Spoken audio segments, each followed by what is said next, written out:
Aaron, Nicole, would you like to introduce yourselves and tell us a bit more about the World Resources Institute?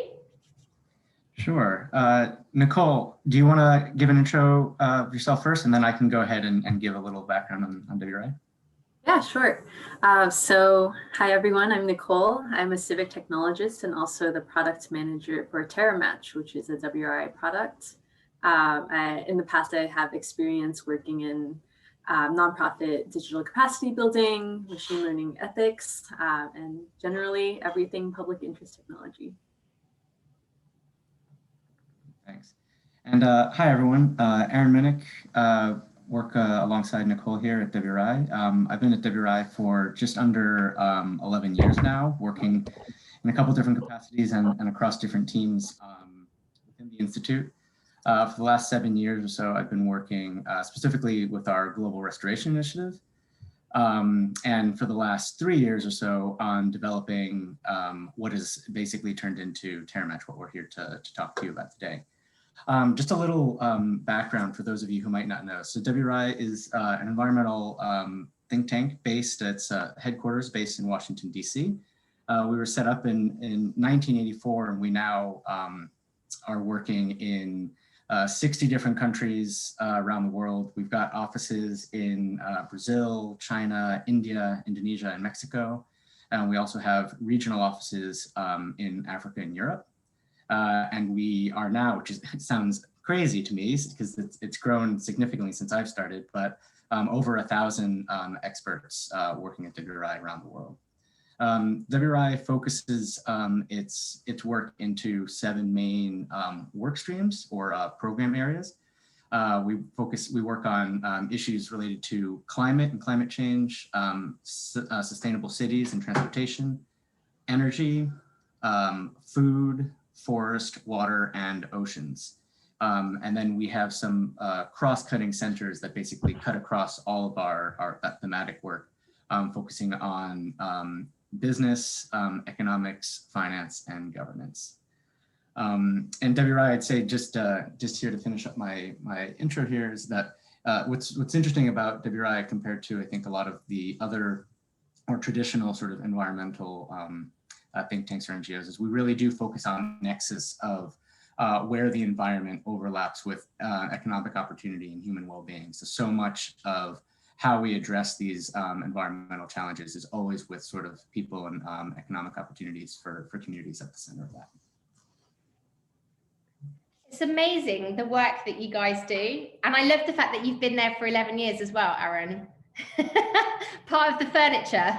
Becoming a dinosaur, yes, exactly. So really, we're here today. It'd be really good for you guys to talk about Terramatch, I guess, one of the most recent platforms to come out of WRI. Yeah, happy to. Yeah, I think how we're going to try to do this, I'll give a little bit of the background of sort of the genesis of where the idea for Terramatch came from and some of the work going into sort of getting there. And then I'll hand it off to Nicole, who can talk a little bit about sort of the, the main goals of the platform, how it works, and what success looks like for us, where we're trying to go in the future. Wonderful. That sounds good. Yeah, so Terramatch is as Puff said, a recent platform of WRI's. It was just launched, the beta of this was launched last June. And we're really, really excited about it. It's a lot different than many of the other platforms that WRI has been putting out in the past. A lot of our work in sort of the tech platform space has really revolved around mapping and data transparency. A lot of platforms like Global Forest Watch, Resource Watch, Aqueduct, which are incredibly powerful tools, but they really are sort of data or information pipes where users can come on, have access to a huge range of data and sort of play around, manipulate that data and do analysis as they need to.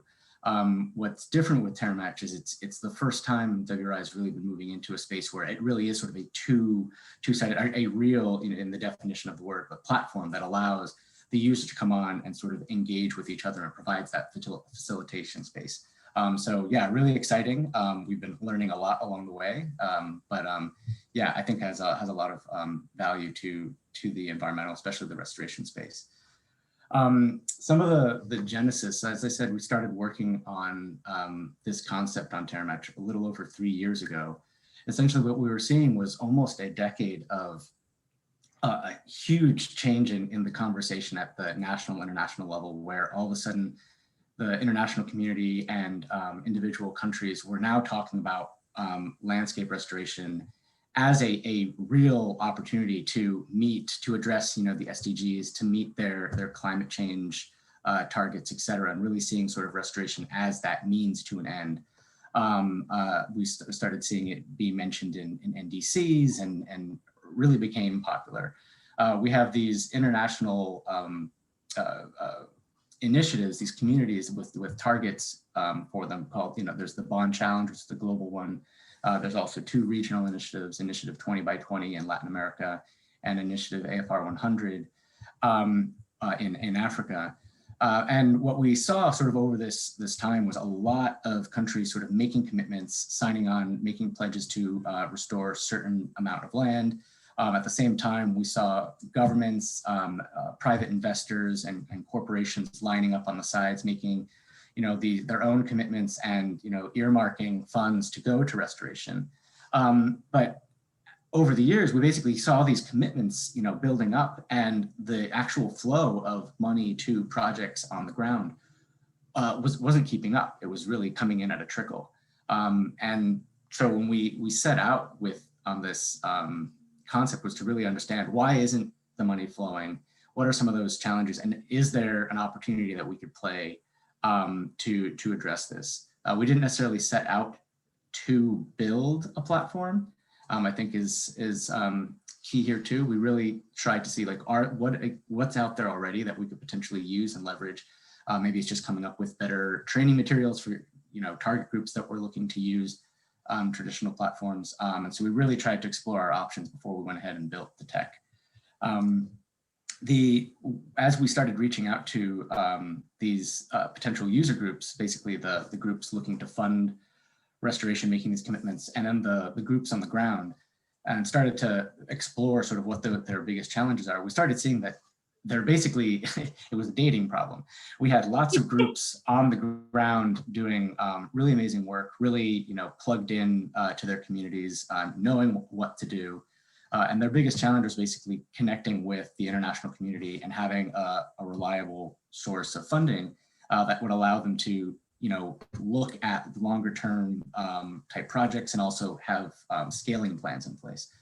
On the flip side, when we were speaking with funders, we started to understand that the challenge was basically a lack of knowledge and sort of trust in the space. There is no place you can go to see where are those vetted groups that are doing great work on the ground that I could go and reach out to. And so it was sort of just the groups were there and there was no space for them to find each other. We explored a couple different options, crowdfunding platforms as they exist right now. And we're finding that was actually, it was a lot more work involved in trying to just raise small amounts of funding than the money we were actually raising. And so it didn't look like a long-term viable option. But through that experimentation, we actually got connected with some of these groups that act as intermediaries with corporations. So they raise funds from corporate companies, and then turn around and sort of package that and then get the money to projects on the ground. And what we were finding was these groups were very quickly scaling. A lot more corporations wanted to work with them, and they were running out of pipeline of project very quickly. And so they actually, as this intermediary, were in desperate need of finding these high quality projects that they could help sort of supply to their funders and financiers. And so we started doing this process manually, moving a couple $1 million to projects on the ground. These are smaller projects, sometimes looking for $20,000, $50,000. So these, while not necessarily big, they have incredible impact on the communities that they're working in.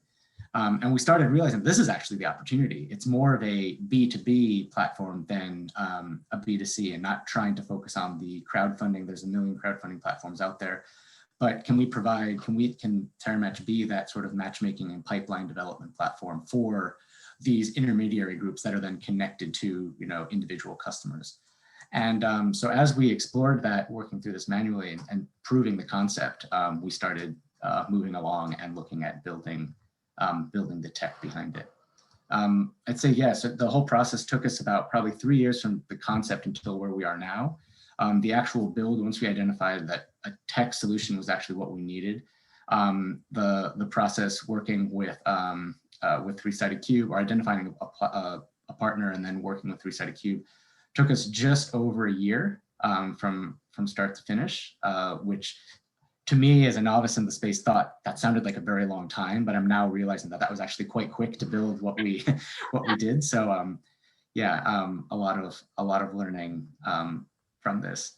I think along the way we worked, a tremendous amount of support from Three-Sided Cube. We didn't really have on our team a lot of the tech people in place and background. So Three-Sided Cube, the project manager is really helpful in sort of providing that to us. And we were able to then leverage our team more from the restoration, the actual, I guess the restoration substantive work. We also, reached out to, tons of different groups, looking at this as partners, both on the financing side and the groups doing the work on the ground. And I think that's a really important, we'll talk about that later in some of our learnings, but a really key piece to building, I think, any kind of good tech, especially in the environmental space. Maybe with that background, Nicole, I can just pass it over to you to talk a little bit more about where we're going. Yeah, sure. So I think zooming out even more from Aaron's story of how Terramatch came to be, I think now we see Terramatch fitting into the restoration landscape as being a tool that can help us make real and measurable progress towards global restoration goals. And so one of the solutions, as Aaron identified, is this matching problem, right, of funders and developers not being able to find each other. But as we've been building this product and speaking with customers, we've realized that the problem is actually a little more complex than that. On the one hand, we need to help funders actually give money faster because there is currently not just a matching problem, but also a trust problem in terms of funders not feeling like the developers or projects that they're finding can necessarily meet the thresholds for what they view as success or the monitoring targets that they want to set. And so one of the goals of Terramatch and the monitoring product that we're looking to launch in April is a tool that will help funders and project developers build more trust by creating more transparency in terms of the progress of what restoration looks like. Because it's not just trees planted in the ground, right? There's a lot of intermediary steps that get up to that point. And I think related to that, our hope on the funder side is that we can educate them through the product and through their work with local developers on the ground so they can see that there is a longer term view of restoration so they can focus more on those social impact metrics as opposed to just dollars per tree, cost per tree, or just number of trees planted. And then on the project developer side, I think, again, the matching issue is one of the problems we're solving for, but another place where we see Terramatch adding to the ecosystem is really eventually helping local groups be more empowered with both the knowledge and agency to do their best work. So this means placing them at the center of the restoration process, so funneling more resources towards them. But it also eventually means sharing data insights back to them. So again, this is how our matching product and our monitoring product kind of fit together, is eventually with the data that we're collecting on the monitoring side, hopefully we can use it to kind of bring that full circle back to project developers to say, hey, based on all of the projects we've monitored, here are some of the best practices that we're seeing from the field, or here are some of the metrics that seem to be standard for this type of project in this type of area. I love the fact that everything you're doing is grounded in data and insight. Like you're actually speaking to the people, you're getting those insights and you're acting on them, which is fantastic, and how things should be done. And I think too often people go in like very focused on what the solution is, but then they haven't actually got all of the insights. And I think that's fantastic. So that approach should definitely be applauded. So maybe I could ask you guys a few questions if you're up for it. Yeah. So how is the platform performing now? So like what, I guess in terms of your measures of success and what you were hoping for, how is it performing? Yeah, I'm happy to take a first step here. Yeah, so it's been, since we launched in June, it's been very successful in terms of seeing the number of users, especially on the project developer side. These are the groups on the ground doing the amazing work and that are essentially invisible to the international community. That's grown tremendously. We have over 200 different users now from well over 60 different countries. The distribution is actually really well distributed across the world. Especially heavy in Latin America and Africa, where we do have regional presence. We've been seeing sort of an increase in the number of projects that these groups are putting through, which is really the important piece. It's good to have the organization, but the matching is what is happening at the project level. And so that's been picking up quite a bit as well.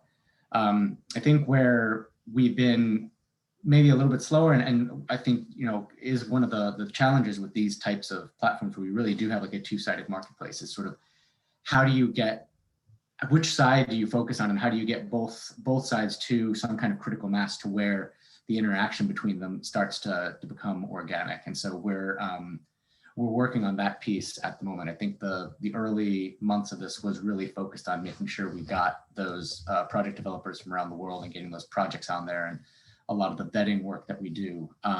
We are now trying to sort of focus our attention on building the side on the funding side as well. There's a lot of groups that are interested that we're talking with off of the platform, and there's been a lot of work of us still acting as a bit of an intermediary using the platform, but still us sort of like doing that a little bit manually.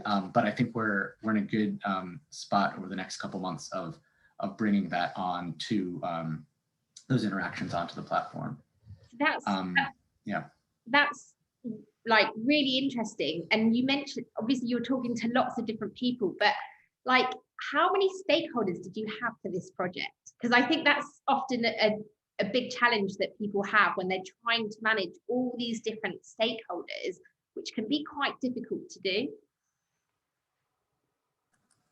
Nicole, I don't know if you feel like you can take that? Or, yeah, I'm happy to talk a little bit about it. So I've worked in technology, specifically in the nonprofit space, for a few years now, and there is a plethora of stakeholders in the nonprofit space that it just quite simply for-profit companies don't have to contend with. So the fact that our funding comes from one source, our clients might be quite different, and then our end users, or the people we most want to help, are yet another group, I think creates definitely some challenges when it comes to thinking about who we're building for and how we're prioritizing. So on the one hand, trying to meet our own funder requirements, but on the other hand, always keeping our eye on what we want our actual impact to be and what we think our theory of change is, right? Which really centers on these local developers. Yeah, and I think, it is a huge challenge when you're managing multiple stakeholders, but I think you guys have done an excellent job. And yes, I'm very biased, but I do think you've done a wonderful job there. So with the UN Decade on Ecosystem Restoration starting this year, so it started 2021, do you forecast further growth for the platform as a result of that? Yeah, I'm happy to take that. So yeah, so WRI is we're in close partnership. We're members of the Decade of Action, and we're in constant contact with the folks at the UN Environment Program on this. Yes, the short answer is yes. I think this Decade of Action is going to get a lot of interest. There's already been a lot in the last couple of years, but it's going to really increase that interest. We're aligning ourselves, our messaging, and sort of a lot of the launches and marketing around and doing this in tandem with the UN decade as we go forward in this year.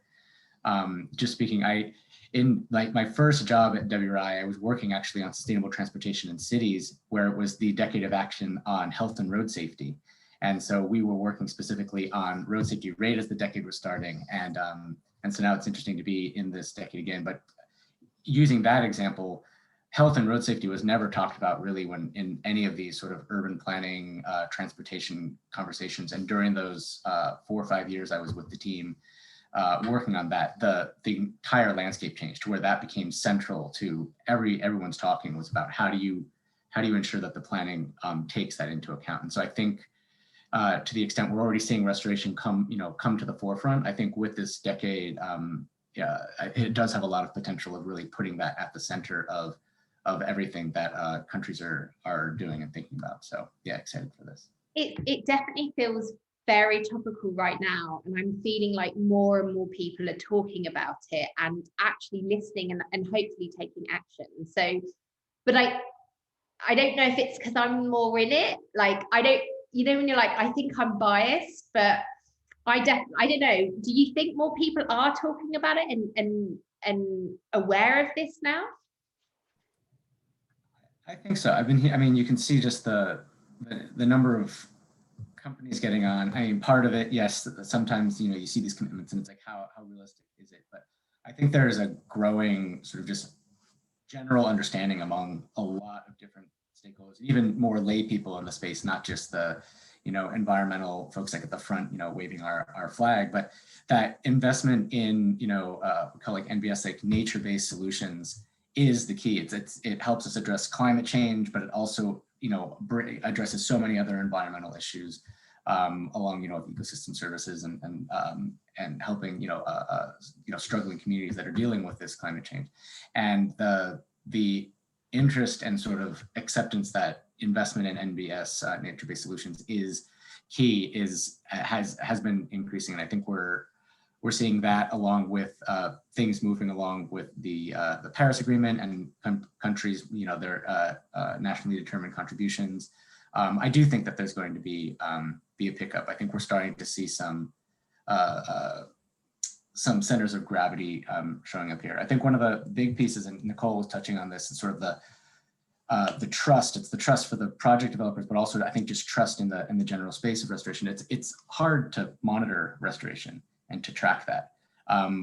WRI's made a lot of advances in the last couple of years with Global Forest Watch on these global deforestation monitoring platforms.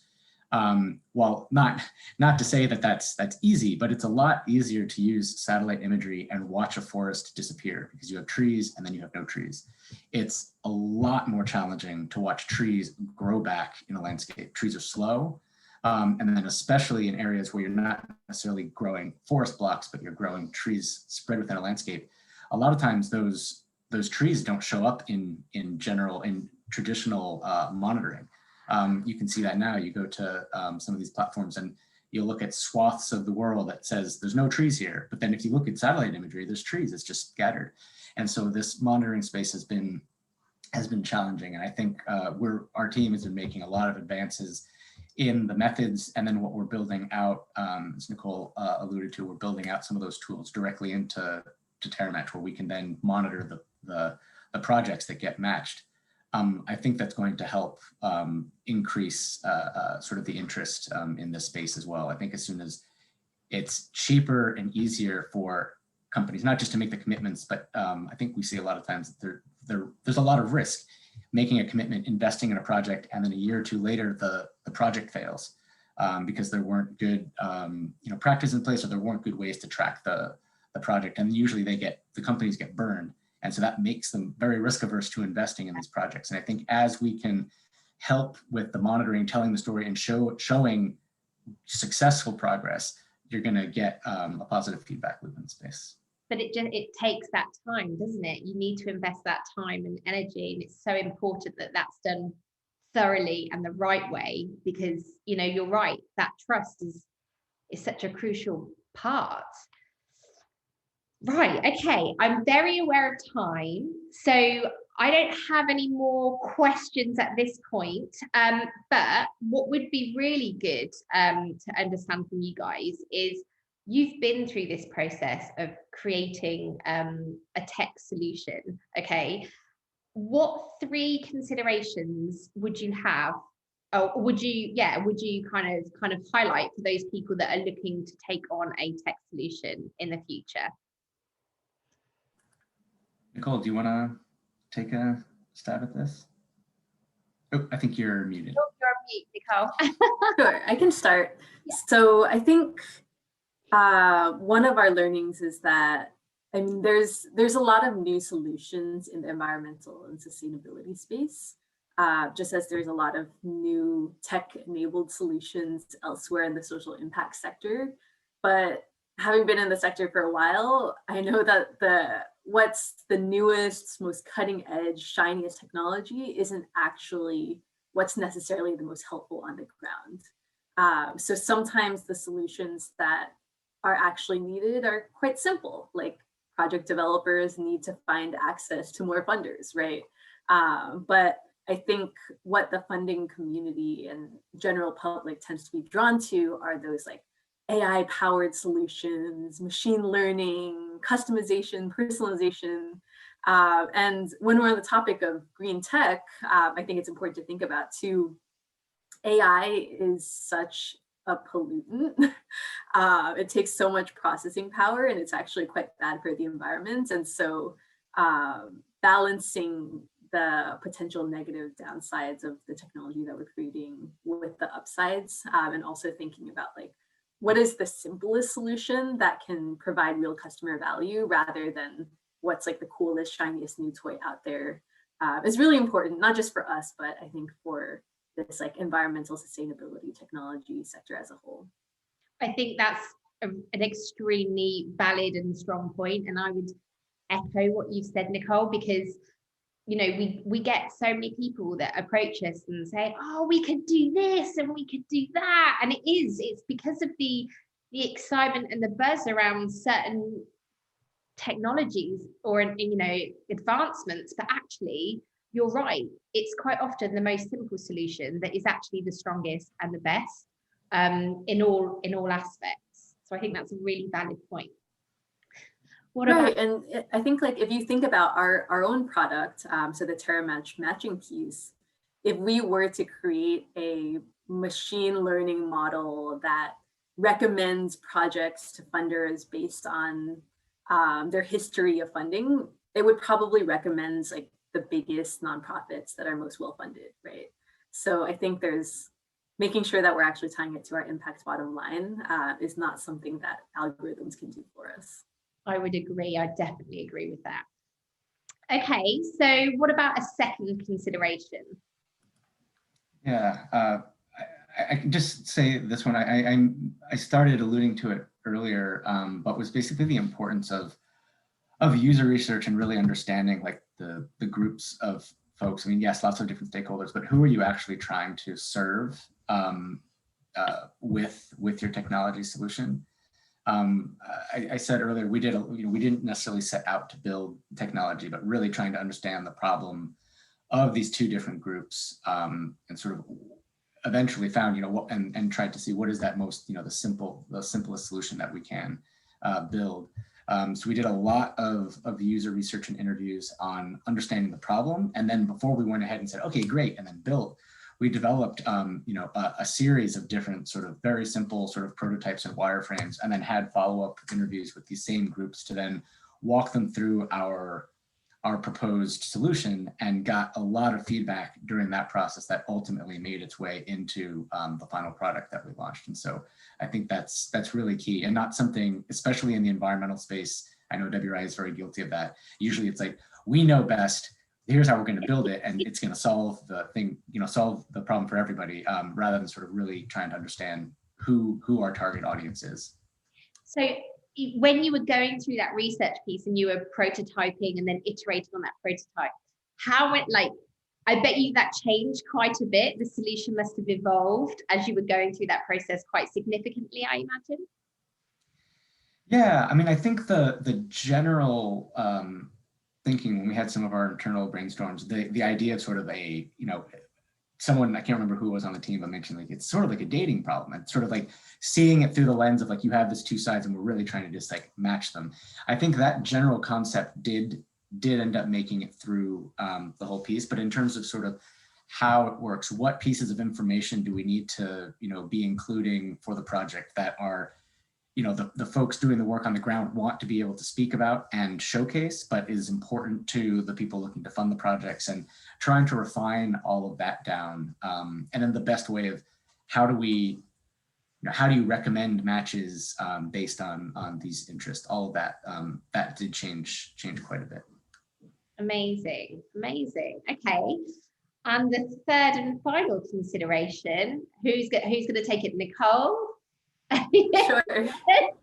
Yeah, I think third learning is, there's so many solutions out there in this space, and what we really want to do is build with collaboration in mind. So I think this is half of a learning that we already have, but the other half is just like things we also need to work on moving forward, is how can we take the great things that other folks have built, or WRI has built, right, in its other products, and integrate it into Terramatch, and also how the outputs of our work can eventually feed out into other systems, whether it's through like an open source data set, whether it's through an open API, so other people who are interested in restoration can take the data and play around with it. But essentially thinking about our place in this larger field building effort, not just as a product in and of itself or within WRI, but in supporting this ecosystem of other tools that are out there. Oh my gosh, I love the 3 learnings or considerations there. So I just want to recap on that. So the first point Nicole made was all around, I guess, simplicity, right? Simple is best, and don't be dazzled by the bright shining lights of new technology or buzzwords or whatever that's going on in the tech field. I think that quite often the more simple the solution, the more effective, the better. The second point that Ara made was all around the importance of user research and listening to those users and being able to iterate and refine the proposed solution to make sure that it's the best it can possibly be. I love that. I think that's a really good point. And then the final point, what a point to end on, is the importance of collaboration made by Nicole. And I think that's key, because we're all learning, but I think you're always going to come up with a much stronger and much more effective solution if you can collaborate with others to build something amazing. So yeah, they would be the 3 key learnings. Right, I have to say, guys, we're at time. Thank you so much for taking the time out of your day to speak to us about Terramatch and obviously the World Resources Institute and all the work that you do, but really appreciate it. I think we've got 3 really strong key learnings that could be shared and that people can take away and hopefully implement. Now, what tends to happen with these Tech for Good talks is we do an event like this, and then we often do a roundtable follow-up. So we basically get together a handful of people that are interested in talking about these topics in more detail. So we will be doing a roundtable follow-up. So if you are interested and want to be part of that roundtable, please do reach out to us. So you can reach out to me direct. I'm on Puff, so PUFF @threesidedcube.com. And we'll get back to you and we'll get you a space on the roundtable. But for now, I want to thank both Nicole and Aaron for their time today. And I wish them obviously all the best with Terramatch and that evolving and moving forward. So yes, thank you very much everyone for your time. Take care and stay safe, and please feel free to reach out if you'd like to attend the roundtable. Thanks everyone. Thanks so much for the invite. Really great talking.